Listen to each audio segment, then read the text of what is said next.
Hi everybody, welcome back to my channel, something a bit different today. Today we are going to dive into 2026 predicted makeup trends, some of which I'm more than happy to jump straight on board with, some I will be ignoring and not even using at all, unless it is literally for entertainment purposes. I've pulled all of these trends from all sorts of different sources across the internet. I may well have skipped a couple, so please feel free to jump in and tell me ones you've heard about in this video too.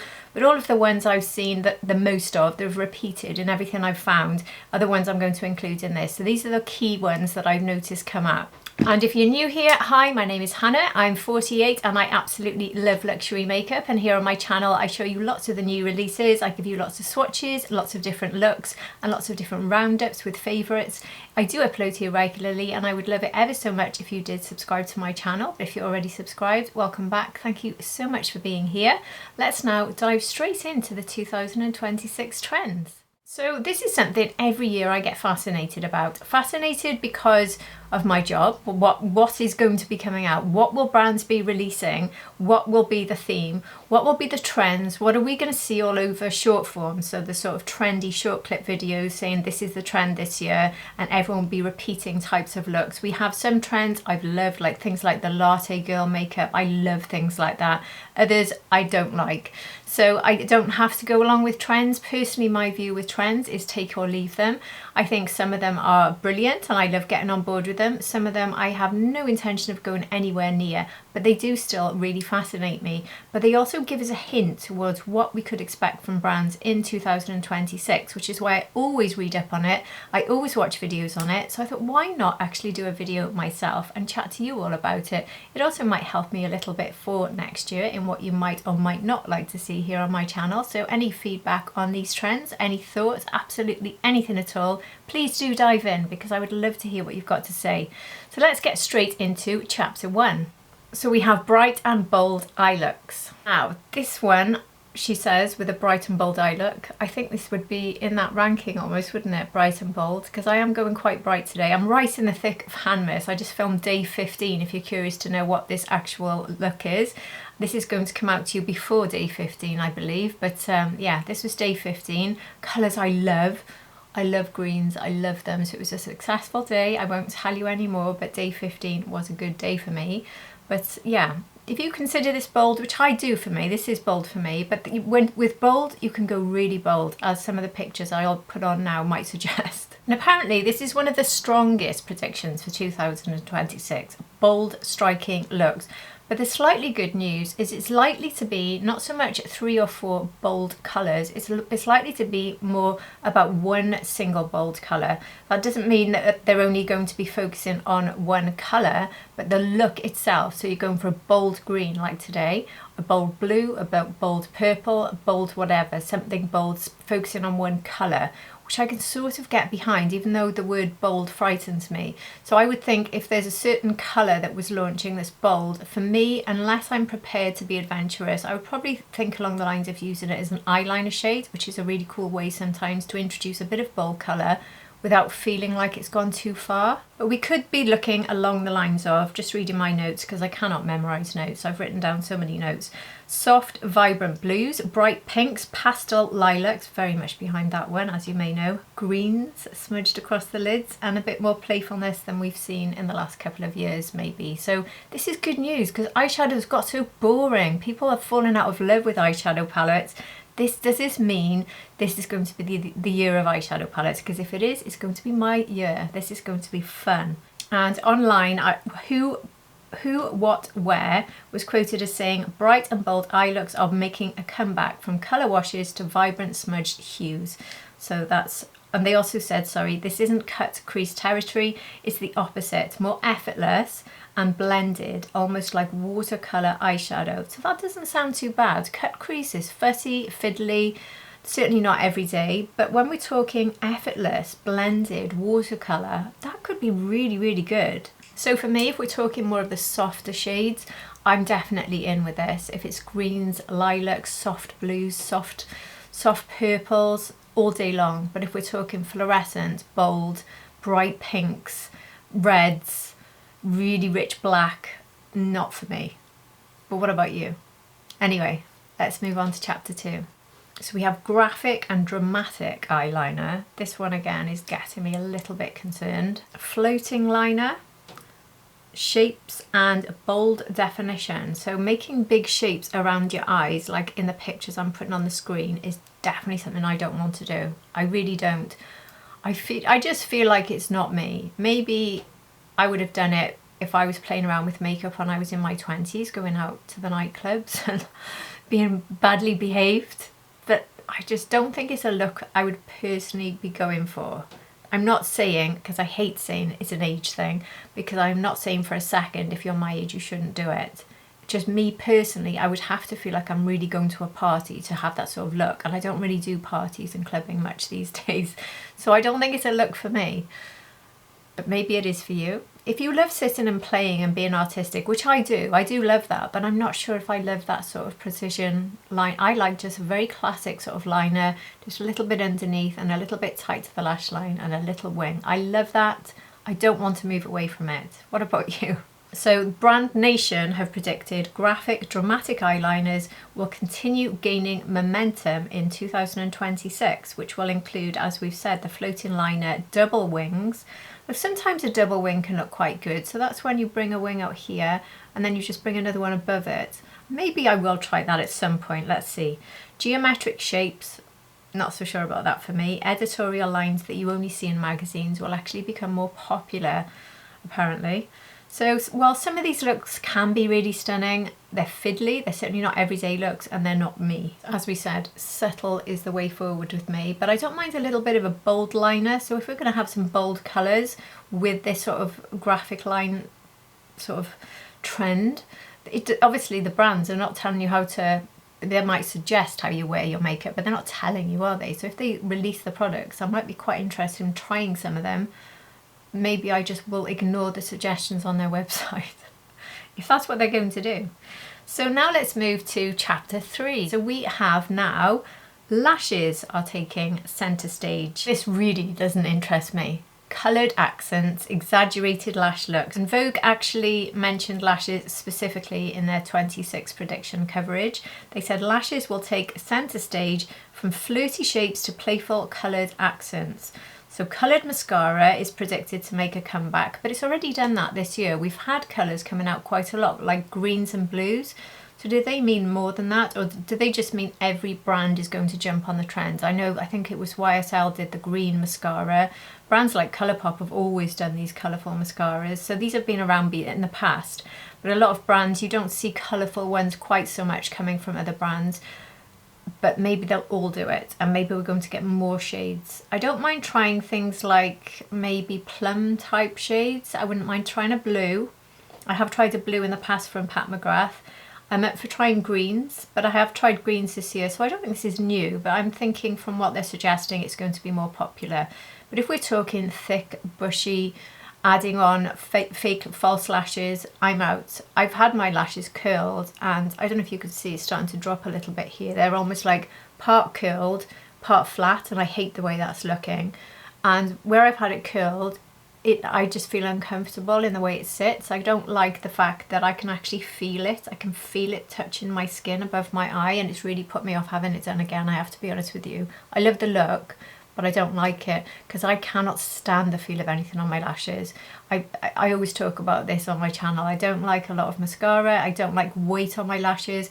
I also like my lashes to be very simple. I don't like them to look thick and bushy. So this is a trend that can leave me alone. I'm out, not interested, but I am up for trying coloured mascaras, which you won't really see when I put them on because I don't put much on, but you might just catch it as I turn my head in the light just a little bit. You never know.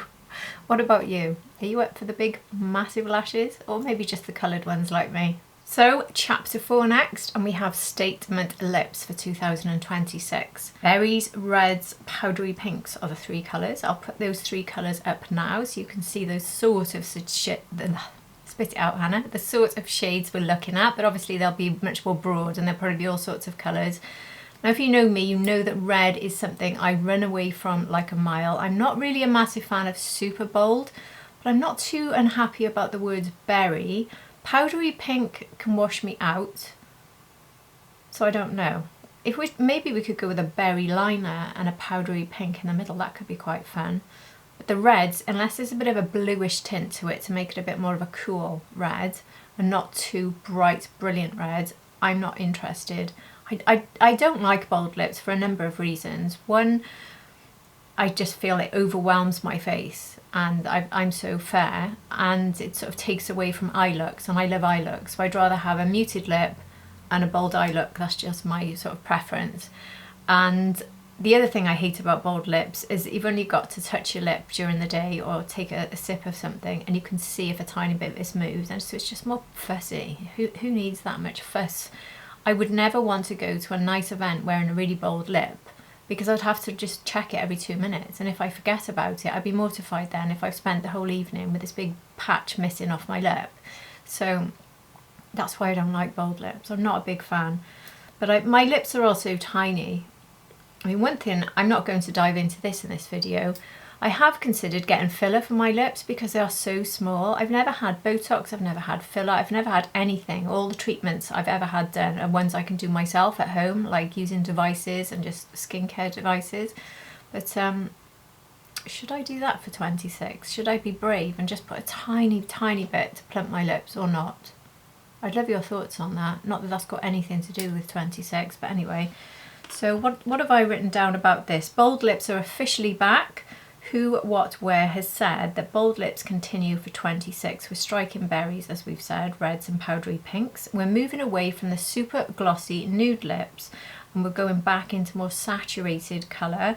So classic reds and everything, as we've discussed. That's all I've written down from them. But anyway, when they say moving away, I hope that doesn't mean that's all we're getting, because I suppose it'd be quite good for my bank balance because I won't be buying much, to be honest. I love a muted lip, as I'm wearing today. What about you? What are your thoughts? And chapter 5, we have fresh, real skin. So this isn't the no makeup, almost bare-faced trend that's been going around. The description of this is not matte and not glassy, real dimensional skin. So it's something in the middle of the two, which is pretty much where I sit. So this sounds right up my street. And Who What Wear has described this as fresh skin that feels real. Makeup and skincare hybrids will be leading the way. So to be fair, that's what's been happening this year anyway. I mean, everything has been adding skincare in, and everything that has added skincare in my opinion, has made it better for me. Everything I've tried that says it's got skincare in, I don't buy it because I need the added skincare. I do think that there's something behind the fact that when skincare is added to makeup, it performs better. Because when you think about when you apply your favourite serums, your favourite moisturisers, obviously you use these because they work so well on your skin and they absorb nicely and they make your skin look healthy and a natural glow. So when makeup has those ingredients in as well, they can basically work in the same sort of way without that artificial look, and I think that's why anything that adds skincare has always worked well for me. I've seen a ton of criticism about brands that do it, saying we don't need it, we've already got skincare, don't make us pay more for things when you add skincare. But for me, if the principle behind it is to make them more skin friendly, in that not just your skin will be happier and healthier with those ingredients, but they will sit better on your skin for that fresh faced look, I'm all in. I'm absolutely all in for that. So I'm really happy with that idea. Think healthy radiance, not overly shiny, softly luminous where the skin naturally reflects light. I think that's a wonderful, wonderful concept. And if all brands are going down that line, which a lot of them already have, but more brands taking it on board and it becoming much more of a trend. So we're not talking clean girl plain, we are talking fresh radiance. And not somewhere in the middle, which is me all over. I don't like to go too matte and I don't like to go too shiny. So this sounds absolutely wonderful, actually. Long may that one continue. So let's move to chapter 6, which I'm very excited about, which is pastel colour trends.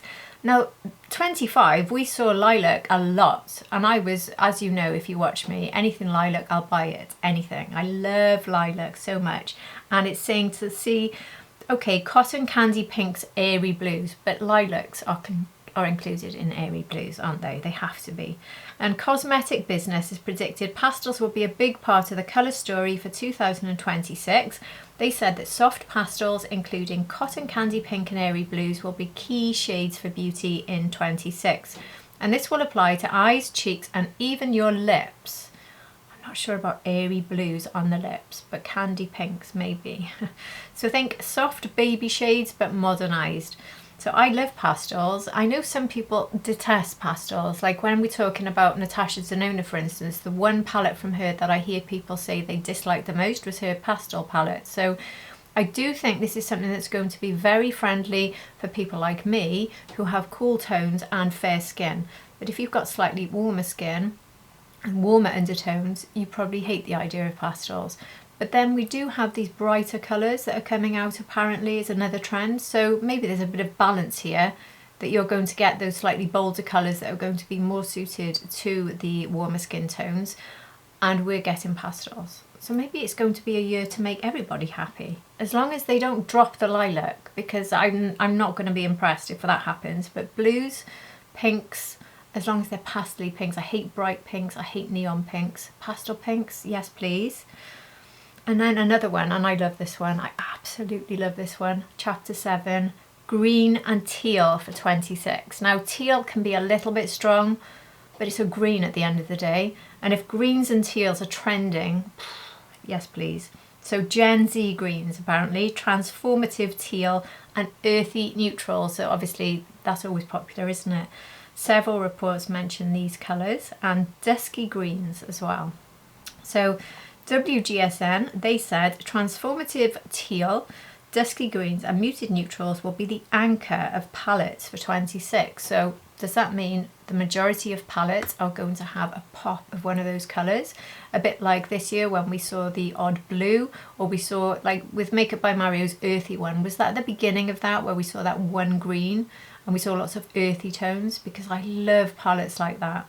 So are we going to see ones with pops of teal, which is really, really nice? I've just done a look today that's almost got a bit of teal in it. So I'm up for that. Liners, it will just be eyes for teal, because we're not going to be doing lips and cheeks in teal, are we? But anyway, I'm not sure if a really deep teal would suit me. I would need to use it as a liner with a lighter green. But greens mixing with teal greens, yes please. Mixing with earthy shades, yes please. But is that covering spring and summer, or will we be thinking more autumn winter for those shades? I tend to think of earthy tones more for the later part of the year, but anyway. So these aren't going to be the bold, bright sort of emerald shades that have been so popular in the past. So maybe if you're thinking this shade, maybe not so much. More muted. I do like a pop of bold colour like this. And I do like emerald. Still very excited about this possible trend. So let's move to Chapter 8, where we have makeup meets wellness, texture, comfort and sensory formulas. So Mintel has predicted makeup will continue merging with mental and physical well-being. So we have seen this with brands like Rare Beauty, where they have the names of blushes to relate to your mood and boosting your mood. We've had lots of perfumes, body sprays, hair mist, candles, all sorts of things that are very much about mood boosting. For me personally, applying makeup is very mood boosting. So having these fragrances around you, maybe on your body and in your hair, and when you go to bed at night, is a really good addition to all of that. I love that concept. I also think that makeup in itself, if your creams have those sorts of fragrances, I know not everyone likes fragrances in makeup or cream. I don't know if that's what it means. What have I written down? It's more about sensory beauty, feeling soft, soothing, creamy, calming. So maybe we will get some fragrances within creams, within primers, within foundations, maybe even in cream blushes and things, if it had that sort of calm. Because I love, for instance, Bobbi Brown, which has geranium in. I find things like that really soothing and relaxing when I'm applying creams with those fragrances. So I don't know if that's what it means, but for those of you who don't like the fragrance in it, it's also saying about soothing, calming. So I love it when I apply a foundation or a skin tint that has that immediate soothing, calming effect. It's lovely for the skin. It works well for reducing things like redness, and it's usually got something in it that helps to protect the skin from being irritated, so that's good. But it makes the whole process a relaxing process. So if that's going to be happening, I'm all in for that one. And Chapter 9 is another one I absolutely love, which is authenticity and imperfect beauty. Because who's perfect on this planet? Why should we have to hide all of our imperfections? Why can't we just embrace them? For instance, I've had these sunspots, which is actually starting to go down now from all the different laser treatments I do at home. As I said, I only do it to myself and my creams, but it's still there, and I've never really thought, you know what, I'll go and get something done. Like I said earlier, I haven't had Botox done, I haven't had my lips done. I'm not knocking anyone that's had it done, because I'm thinking about having my lips done. But at the same time, sometimes you can think, do you know what, I've got lines here, I've got lines here, I'm nearly 50, I've got a sunspot here, this is to do with my age. Do I have to hide it, or can I just embrace it? Can I just accept it? So if you've got a lot of freckles, why should you hide them? If you have very different, if your skin gets quite rosy, why not embrace that within your makeup? I think that's really what they're talking about. Let me see what I've written down. Real brows, real texture, and real human expression. So obviously that's not to do with your makeup, but the human expression bit. Texture, why should we hide all our texture? That's something that we've sort of been taught to do over the years, to pile on the matte makeup and get rid of all texture. Maybe just not worrying about that quite so much and going for these really comfortable products like skin tints or skin cream infused foundations, which will just give you a slightly more perfected finish, but doesn't hide the texture. It just beautifies you a little bit and gives you more of a natural finish, which I really do like. Real brows. Now, are my brows real? I mean, they're not fake. They're laminated a bit. The lamination's wearing off, and I don't know if I want to repeat laminating or not. That's another thing I need to think about. They are dyed a little bit. I will keep on dyeing mine. I want to dye them because I keep changing my hair colour, and I think the darker colour suits me. And they're waxed into shape. Would I let them go wild? No, because they look ridiculous. I needed to shape them up. I needed to do something. I need to use a pen to fill in the gaps where I don't get as much hair. I am improving that with hair growth oils and with devices, but whilst my brows need that assistance, I'm not listening to the real brow thing. So Yahoo Beauty has said that authenticity and human expression will drive 26, with your imperfections seen as creative rather than flawed, which I really do love, to be honest.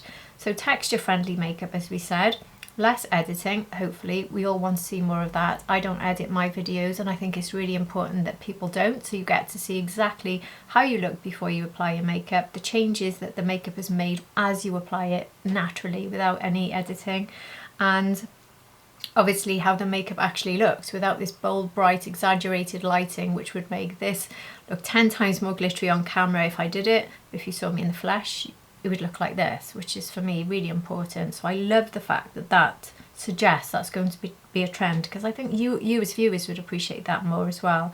Unless, I don't know if with less editing they mean also not cutting out bloopers every time we scream and swear when we drop things 10 times. I don't know if you need to see any of that, but I don't think that's what they mean. I think I'll keep editing that out. Nobody needs to see the meltdowns we have today. And I really don't think that's what they meant. More real skin representation, absolutely.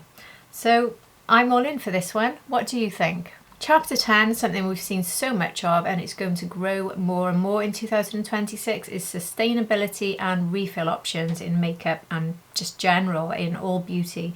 So transparent ingredients and eco-driven innovation. So for 26, sustainability is going to be not just a trend, but a requirement. ADA Cosmetics have said sustainable innovation and transparency will shape beauty development into 2026, which will include refillable packaging, cleaner ingredients, eco-driven product design, brands reducing waste.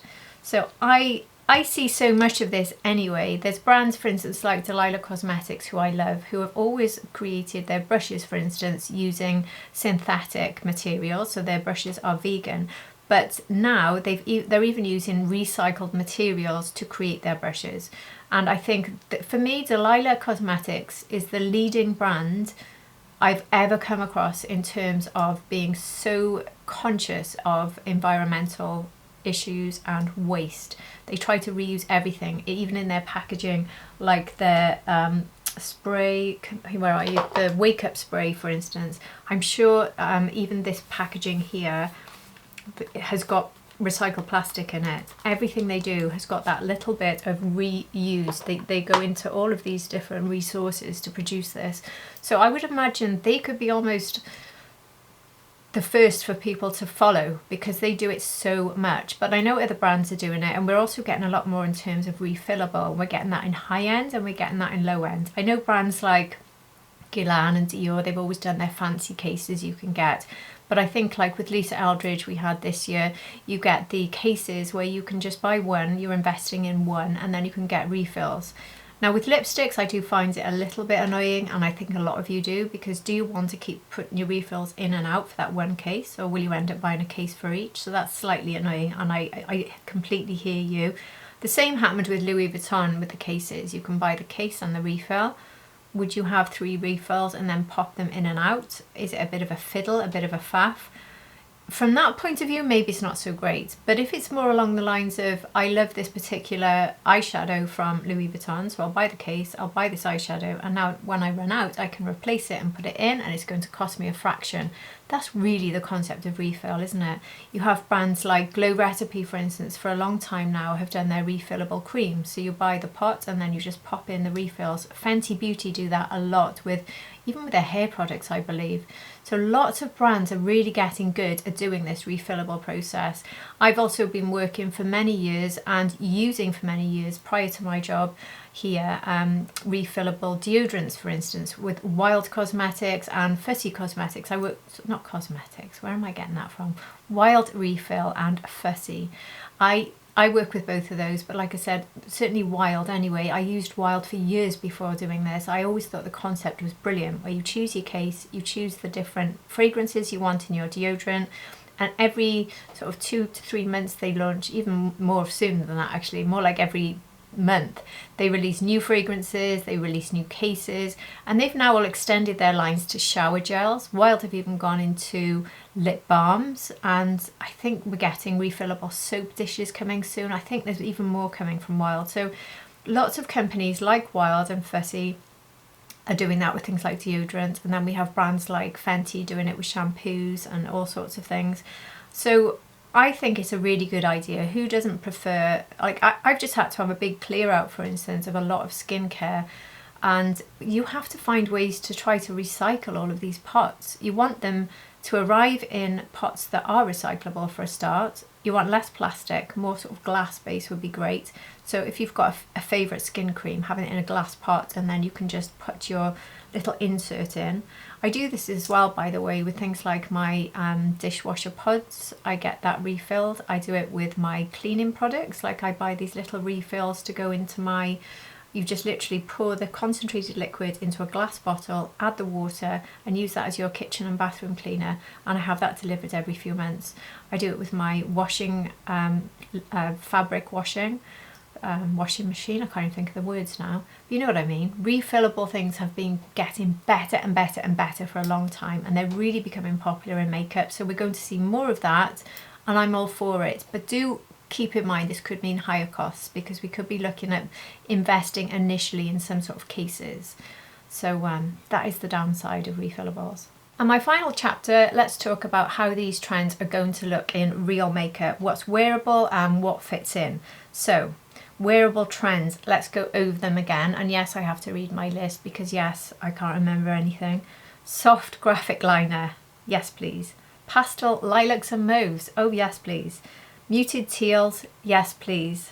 Real skin, yes please. Berry lips, yes please. Outer corner lash clusters, maybe? Certainly not the bushy ones for me. I still don't think I'll put I have tried those outer corner clusters there. They do look great. I just hate the feel of them. Do you like them? Authentic brows. Well, if this is authentic, then yes, I'm up for authentic. But this is roughly the best I can do in authentic brows. Wellness driven textures, absolutely love that. You've probably seen this year, some of my favourite products have been the wellness driven textures. But for me, the trends that are definitely less wearable are the neon brights, no thank you very much.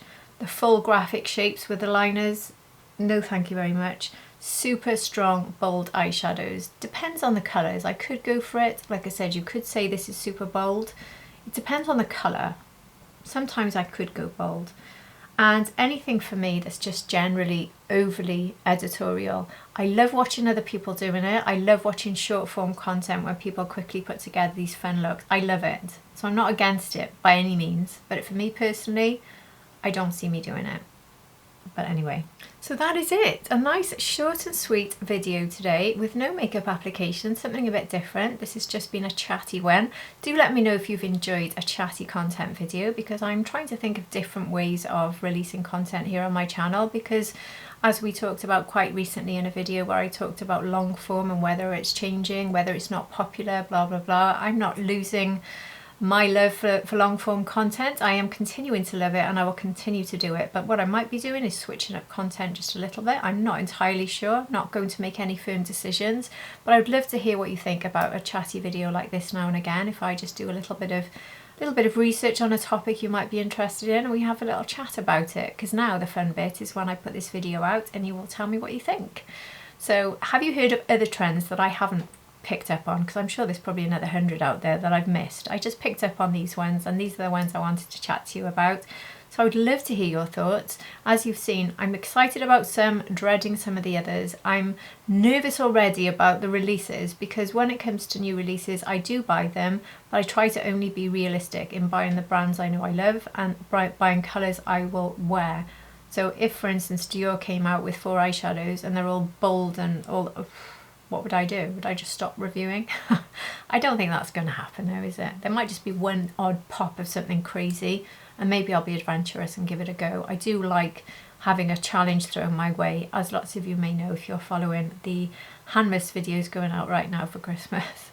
But anyway, I would absolutely love to hear your thoughts on all of this, because like I said, that's the fun bit now, catching up in the comments. So do let me know what you think. And if you've enjoyed this video, please do hit the like button. And if you're not subscribed, I'd be delighted if you did subscribe to my channel. But if you already are, you're at the end of another video. And I'm so grateful to you all. I truly, truly am. And I do hope to see you all again for my next video. Take care, everybody. Bye.